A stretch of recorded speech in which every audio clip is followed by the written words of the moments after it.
Në studion e Euronews ku do të diskutojmë në këto momente sa i takon turizmit në vendin tonë. Çfarë na ofron ne Shqipëria dhe çfarë i ofron në fakt Shqipëria turistëve të huaj. Dhe kush më mirë se Albana Nanaj mund na shpjegon tek këtë gjë. Faleminderit që jemi na. Mirdita dhe faleminderit për ftesën. E njeh turizmin në vendin tonë shumë mirë, por ke patur fatin që të prekësh dhe destinacione shumë të largëta që mund na bësh të një lloj krahasimi, një lloj diferencë. Ku jemi ne dhe ku duhet të shkojmë?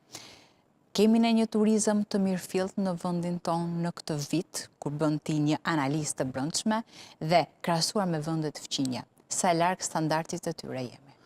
Tani, nuk është vetëm viti i fundit që neve na jep këto të turizmit, ne kemi këto 3-4 vitet e fundit, mund të themi, ne tani jemi ke pjesa e bumit, që turizmi po zhvillohet në nivelet larta, ku ti shef flukse njerëzish dhe ndjen, ishe në qytet, ishe në për plazhe, gati në të gjitha qytetet e Shqipërisë. Kështu që mund të themi kemi turizëm të mirëfillt, patjetër. Ka vend për të përmirësuar sa të duash, se duke qenë të rinj në këtë drejtim, sepse turizmi është shumë i ri për Shqipërinë. Unë mendoj pas pandemisë ka marrë ato hovin e madh të zhvillimit, pas janë ndërtuar dhe strukturat e hotelerisë dhe komplekse me vila të cilat ofrojnë mundësinë që të mirëpresin këta turistët e huaj. Sigurisht është bërë dhe një reklam shumë e madhe, kështu që ajo ka sjellë që fluksi të jetë gjithnjë dhe më i madh, do me thënë të jetë shumë e shpejt ky zhvillimi. Por zhvillimi i shpejt kërkon edhe që dhe ne t'i përgjigjemi kërkesave të turistëve. Kështu që kemi fatin që ne ndodhemi në një pozicion gjeografik në mes vendeve më turistike të botës, sepse jemi në mes dhe ku kemi fqinjët tanë, Greqinë, kemi Italinë, kemi Malinezi, Kroaci, që të gjitha medalje në Bregdet, kështu që jemi në mes, jemi si veshka mes dhjamit, mund të themi për pozicionin gjeografik, kështu që kjo na jep vantazh dhe dizavantazh. Vantazhi është që një tjetër vend i mes dheut për t'i eksploruar, edhe historia jonë tërheq, por në anën tjetër ne duhet të japim të njëjtat oferta ashtu siç japin edhe fqinjët tanë, të jemi konkurencial. Dëgjoj, filluam me një konkurrencë për sa i përket çmimit, sepse fillimisht ne u promovuam si një vend që ti je në mesdhe, ke diell, ke kohën shumë të mirë gjithë kohën, ke Bregdet të bukur, ke ushqim të mirë dhe çmime të mira. Gradualisht çmimet kanë filluar të ndryshojnë. Janë rritur në gjithë botën, automatikisht dhe këtu tek ne. Do me thënë, tani jemi tek pika që nuk mund të promovohemi si destinacioni low cost. Duhet promovohemi për atë që ne jemi. Dhe duhet të investojmë patjetër në hoteleri. Unë jam pro hotelerisë, nuk jam pro apartamenteve dhe vilave, ai është tjetër turizëm që vendi të zhvillohet mirë dhe të ketë një turizëm stabil, duhet të filloj të ndërtoj zinxhirët e hoteleve. Duke filluar nga një yll, 2, 3, 4, 5, duhet bëjmë dhe diversifikimin, sepse ne flasim për turizëm elitar dhe turizmi elitar do hotele 5 yje, ose butik hotele që mund të marrin 4 yje superior. Por duhet të tërheqim edhe masën. Ai italiani, Italisë së Jugut që nuk do të shpenzoj shumë dhe do një hotel 2 ose 3 yje. Sigurisht standardet bazike ti duhet ta japësh. Ne nuk kemi akoma një klasifikim të hotelerisë. Përveç emrave, Melia, Marriott, emrat që janë zinxhirët ndërkombëtar që janë ofruar dhe ato i kanë yjet vet, nuk ka nevojë që ti përcaktojmë ne. Kështu që unë mendoj duhet të ecim paralel gjërat. Shteti nga një anë, individët nga ana tjetër, që të bëjmë një turizëm të mirë dhe afatgjatë, që mos jemi një zjarr që ndizet 2-3 vjet dhe pastaj të fillojnë gradualisht të largohen, sepse edhe ai privati që ka investuar do t'ja vjeli investimit lekët në kohë gjatë, në afat gjatë. 10 vitet e para janë vetëm amortizim. Nëse bën një plan biznesi, vitet e para janë të gjitha amortizim, kështu që kur të dali fitimi duhet kohë. Kështu që unë mendoj që duhet të përdoret një strategji e mirë turistike, jo vetëm të thithim turist, edhe të mësojmë t'i mbajmë ata gjatë, që të kthehen me një eksperiencë të mirë dhe të na sillin turistë të tjerë. Dhe të rikthehen sërish edhe t'i kemi çdo vit thuajse. Ku kemi çaluar ne që vetëm vitet e fundit kemi këtë boom turistik? Kemi çaluar në tek mënyra e strukturave hoteliere si kemi ndërtuar dhe si e kemi klasifikuar, tek mënyra se si e kemi bërë në marketingun jashtë vendit, apo tek mënyra se si është parë Shqipëria në harkun kohor të paktën të 20 viteve të fundit, që mos futemi në vitet më tej kur kemi patur periudhën e tranzicionit, situata politike që pse jo edhe mund të na ketë dëmtuar. Patjetër, kemi pasur një sër problemesh, të duhet ta pranojmë tani, nuk kemi qenë një vend i zhvilluar. Unë mendoj ky 10 vjeçar i fundit ka qenë një super zhvillim na futi, edhe kjo tentativa jonë për të hyrë në Bashkimin Evropian, për të qenë një nga vendet, sepse jemi në Evropë, por disi nuk ndihemi në Evropë, sepse dukemi sikur jemi të mënjanuar. Kështu që kjo patjetër që ka ndikuar që ne mos të kishim një turizëm direkt të mirë fillt, por tani e kemi, sepse strukturat nuk po mungojnë. Çdo vit i dëgjon që hapen hotele të reja, hotele cilësore, emra, dhe kur ndërtohen emra japin një lloj sigurie edhe për turistin e huaj, sepse kur ai sheh që në Shqipëri ka një sër zinxhir hotelesh me emër ndërkombëtar, thot prit se këta që kanë hyrë në këtë vend do të thotë që ka një farë sigurie. Ofrohen disa shërbime cilësore. Kështu që ke mundësi që ti të zgjedhësh, nuk do shkosh vetëm tek ai hoteli me 8 dhoma ose 10 dhoma, por ke edhe hotele të mira që të japin cilësi. Kështu që për këtë marketingu është bërë jashtëzakonshëm. Unë mendoj që marketingu ka qenë ai që ka tërhequr gjithë këtë fluks. Një pjesë e tyre janë tërhequr dhe nga historia, do me thënë ne jemi ai vendi ndryshe në Evropë, për shumë turist të parë me këtë këndvështrim. Por, unë theksoj që ne nuk duhet të bazohemi vetëm tek turizmi detar. Ne kemi pika të tjera shumë të forta, që është turizmi malor, që është agroturizmi, kemi liqene shumë të bukur, do me thënë pjesa brenda është shumë e bukur. Kështu që duhet të bëjmë një përzierje ku të ofrojmë, dhe kemi dhe fatin që jemi një vend i vogël dhe çdo turist mund ta shëtisi në 7 ditë mund ta xhirojë gjithë vendin me distanca të shkurtra. Kështu që unë them që punohet në këtë lloj strategjie në atë që ti gjykon tani? Janë munduar te kjo pjesa e agroturizmeve, me sa di unë edhe nga shteti ka investime të tilla ose mbështetje për investime, fonde zhvillimi, grante të tjera. Por kemi një problem, duhet të jemi autentik edhe në agriturizmin që ne ofrojmë. Po që ushqimi duhet të jetë cilësor, nuk duhet të jetë thjesht godina që të sjellin 3 pjata, duhet të ofrohen disa shërbime për ta bërë më autentike dhe për të ruajtur traditën tonë, ushqimin tradicional. Duhet t'i mshojmë, sepse kuzhina jonë tani është një përzierje. Ke përzierje orientale, me pak greke, pak italiane, pak balkanase. Kështu që po kjo ka ardhur si rrjedhojë e emigracionit tonë në Itali dhe në vendet e tjera, kështu që kuzhinierët janë kthyer nga Italia dhe shumë mirë kanë bërë që kanë sjellur eksperiencat e tyre këtu. Por, kur flasim për agriturizëm, nuk të duhet shefi italian.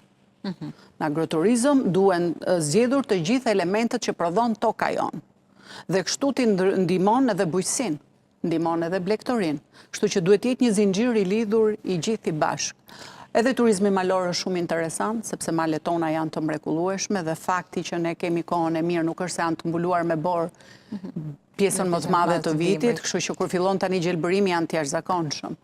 Po çalim një gjë tek turizmi malor, ndonë kemi resurset natyrore shumë të bukura. Kemi pjesën e infrastrukturës që mund ta dëmtoj apo mund ta step një pushues që shkoj ta vizitoj dhe atë destinacion, ndonë se mund të jetë në distancë fizike shumë të shkurtër, por infrastruktura e step.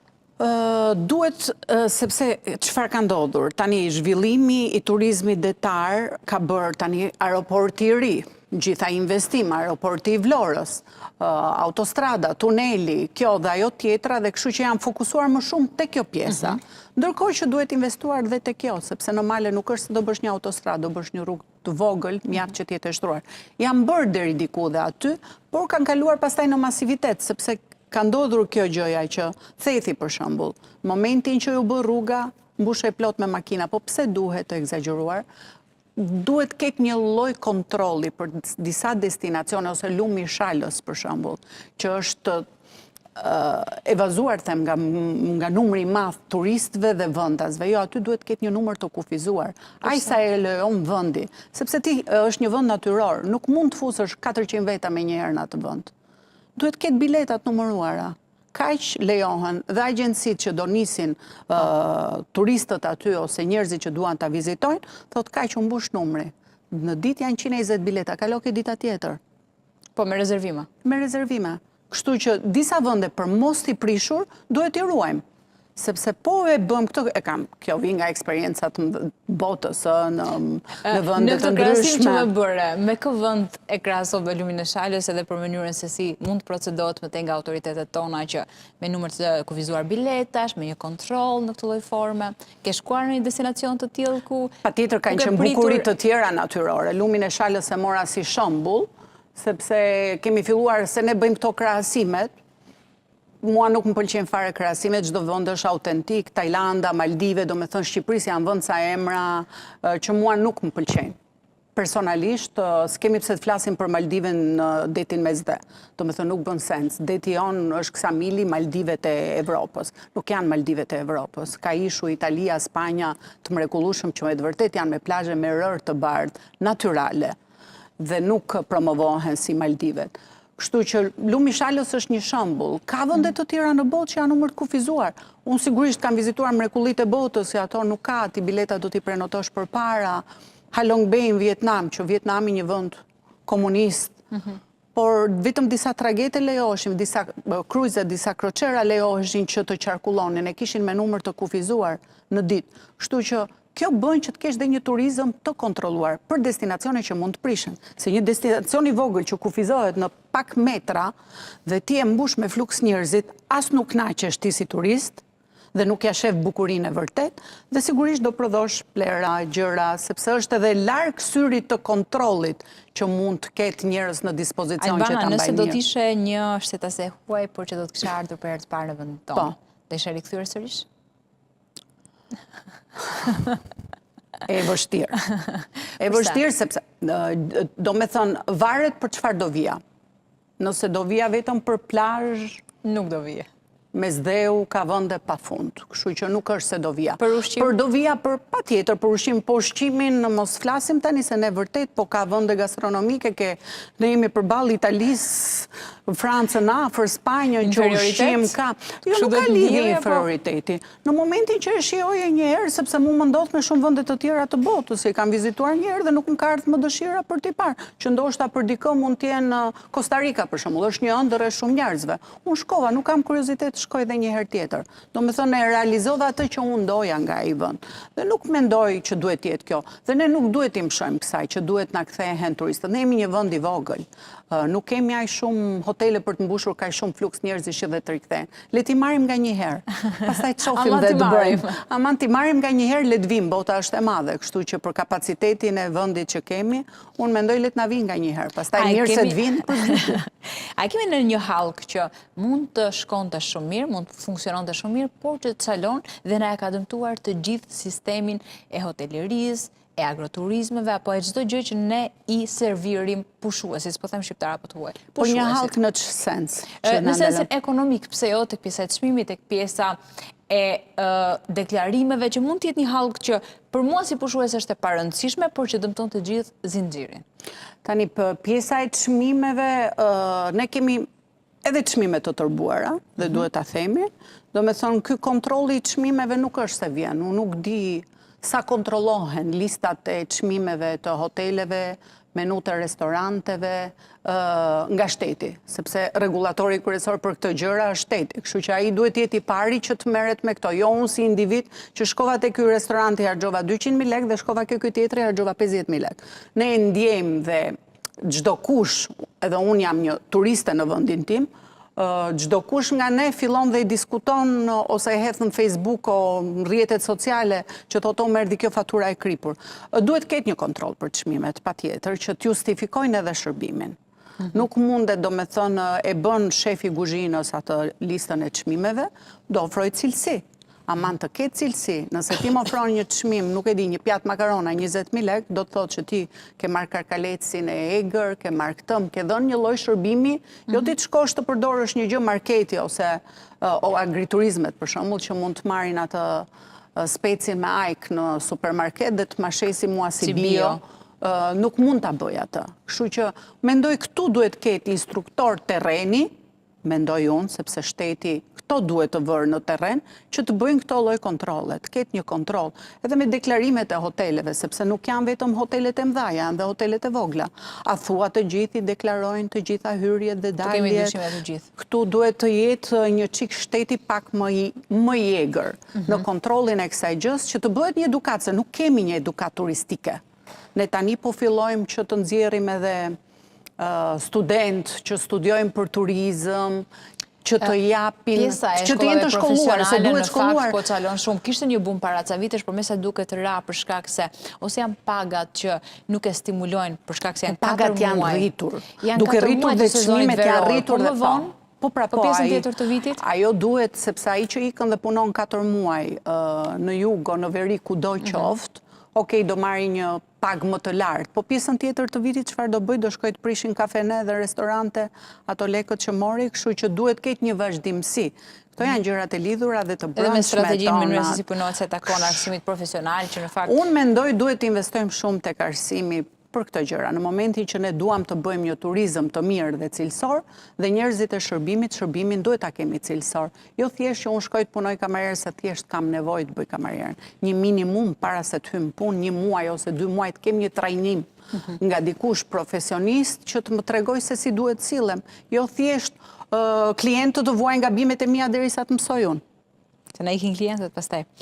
Albana, ke marrë disa përshtypje kudo që ke vizituar vende për Shqipërinë? Ke marrë një përshtypje të mirë, një që të ka habitur, një që bas ka dhënë edhe ty një impakt tjetër krejt negativ për Shqipërinë. Pra, si është qasja e tyre për ne? Dgjoj, mua më ka rastisur që të them, domethënë, nuk më rastiste përpara, gati nuk e njihnin në vendin ton, por këto vitet e fundit them të drejtën, kudo që shkon dhe ti thua Albinja, me dashamirësi flasim për Shqipërinë. Dikush e ka vizituar, dikush e ka dëgjuar, kështu që publicitetin e kemi shumë pozitiv. Nuk kam dëgjuar nga ata që të më thonë, vendi shëmtuar, ose jo, absolutisht. Do me në këtë, mendoj që kemi një reputacion të mirë ndërkombëtar. Do me thënë, kjo ka shkuar lartë. Nuk kemi dobët me këtë. Operatorët turistik, kur i kam intervistuar shumë shpesh, më thonë dhe më artikulojnë që turist nga vende të ndryshme shpenzojnë sasi parash të ndryshme. Për shembull, lindja, kur vin nga zonat e lindjes, deri në 150 euro në harkon kohort 24 orëve. Vendet e Europës qendrore dhe perëndimore janë tek 200 euro.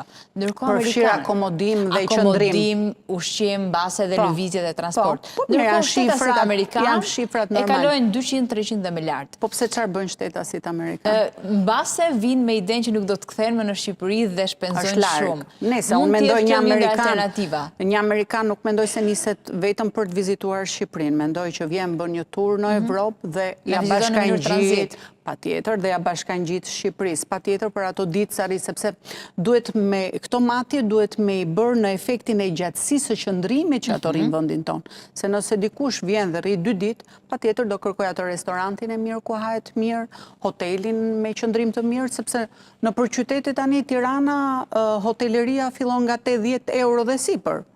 Nuk ka hotele nën 80 euro, të paktën këto 3 yjet. Kështu që e ndarë në dysh, do më në 150 euro, 200 euro më duken shumë për të harxuar në Shqipëri, them të drejtën. Kështu që duhet, do të thotë që është një shifër e konsiderueshme, do ishte shumë mirë për ne si kur turistët harxhonin kaq lek. Këto janë të paktën të raportuara nga operatorët kur bëjnë dhe sepse kemi parë edhe shumë turistë që janë me backpack, janë me çantë krahu edhe shkojnë dhe i turren byrekve. Tani këtë e kemi dëgjuar. Ka shumë nga ato që i duket si fenomen kjo gjëja që mund të harxojnë 50 cent për të blerë diçka për të ngrënë, sepse ndoshta në vendet e tyre nuk i kanë këto çmime. Kështu që e kemi edhe këtë namin, atje shkohet, hahet me pak lek për këto gjëra. Na dëmton kjo? Tani varet, tham, ki strategjia e turizmit çfarë duam të rreheshim. Por edhe nuk mund ta përjashtojmë atë kategori turisti. Unë mendoj që turizëm elitar jemi larg. Do me thënë nuk mund të pretendojmë, më duket strategji e gabuar që ne për momentin të ofrojmë turizëm elitar. Turizmi elitar do shumë shërbime. Sa larg jemi në një standard të paktën të Greqisë, meqense e kemi vendin fqinj të paktën për vijën bregdetare? kur e krahasojmë, se po t'i futemi detajeve të tjera, pastaj jemi vite larg në mënyrën e konceptimit. Po sepse ato e kanë filluar shumë herët, ne jemi fillestar, ne jemi fëmia i fundit që ka lindur në këtë pellgun, mund të themi, të mesdheut ku ndodhen gjithë të vendet e tjera turistike. Tani të krahasosh me Greqinë është shumë, sepse Greqia është një nga vendet turistike veçanërisht për pushimet e detit në vendet e para në Evropë, kështu që ka një tërheqje masive. Duhet krahasohemi ndoshta me veriun e Greqisë, që është i ngjashëm me territoret tona, sepse ishujt ofrojnë gjëra të tjera. Tani që janë ndërtuar hotele të tjera të reja, patjetër që konkurencial nuk e di ta themi, po jemi afruar shërbimeve të tyre. Kemi vijën bregdetare të kufizuar në krahasim me Greqinë. Që mund nga penalizoj kur t'i bën krahasimin. Sepse ai ka një hotel që nuk ka nevojë që mund të ndërtoj 200 metra larg detit, po ka shumë gjelbërim, nuk ka 10 hotele të tjera ngjitur dhe nuk ka masivitet plazhesh. Për shembull, ne jemi të detyruar që plazhet tona të jenë plot me shezllon dhe me çadra. Nuk ke një vend të bosh. Dhe ne këto e kemi. Ai në Greqi, ai që do veçanërisht turisti elitar do hapësirë, ku ka shezllonin e vet, ketë shumë sipërfaqe për qark, mos dëgjoj komshiun. Kështu që kemi ca gjëra që na kufizon edhe vendi, aq vija bregdetare që kemi. Në shërbime, patjetër që duhet përmirësohemi, janë më lartë se ne. Për çmimet, edhe me çmimet, ne duhet kemi pak kontroll tek çmimet. Nga takimet apo njerëzit që ke takuar në këto vitet e fundit që ke udhëtuar, nga cilat komba e zgjedhin Shqipërinë, e shohin si një vend të lirë, të mirë për të eksploruar, për historinë, për çështjen e komunizmit, për tranzicionin, nga bisedat që ke bërë? Unë rastësisht tani isha në Greqi dhe takova një çift hollandezësh që kishin qenë në Shqipëri, por nuk ishin ndarë në pjesën bregdetare. Ato ishin më të interesuar për pjesën e natyrës. Bregdetin ato kishin stopuar, unë i takova në Greqi në Sivota, kështu që ato kishin vendosur të qëndronin aty, kishin kaluar dhe nuk ishin dalur, kishin bërë veriun e Shqipërisë dhe pjesën kulturore kishin bërë qytetet, Beratin, Gjirokastron, Shkodrën, kështu që ato kishin qenë më të interesuar drejt turizmit kulturor dhe malor. Dhe alternativën patjetër të thash, sepse ne duke qenë pjesë e Ballkanit dhe e kësaj vije bregdetare kaq të madhe që fillon nga Slovenia dhe shkon deri në Greqi dhe më tutje shkon në Turqi, ka alternativa që ti të bësh plazh ku mund të ndalesh dhe sigurisht dikush zgjedh çmimin. Nuk ka pse të zgjedhi, nuk i ndryshon se është Shqipëri apo është Greqi, se tani ne nuk mund të themi ne kemi detin më të bukur se Greqia. Nuk mund ta themi këtë. Kështu që diferencën e bën çfarë ne ofrojmë. Prandaj them që ne duhet i mshojmë autenticitetit që njerëzit na vizitojnë për atë që ofron Shqipëria, shqiptarët, traditat, zakonet, ushqimi jon. Do me thënë, duhet të jemi një çik më të përqendruar ke kjo, sepse do na japi një turizëm stabil, të qëndrueshëm dhe të vazhdueshëm. Elbanon, falenderoj shumë. Faleminderit juve. Ndërkohë ne do të shkëputemi për pak momente në reklama, ndërkohë në pjesën tjetër të programit do të fokusohemi tek situata në lindjen e mesme dhe ditën e nesërme do të kemi një takim në Stamboll ku mund të varet në fakt dhe fati i Ukrainës. Vetëm pas pak.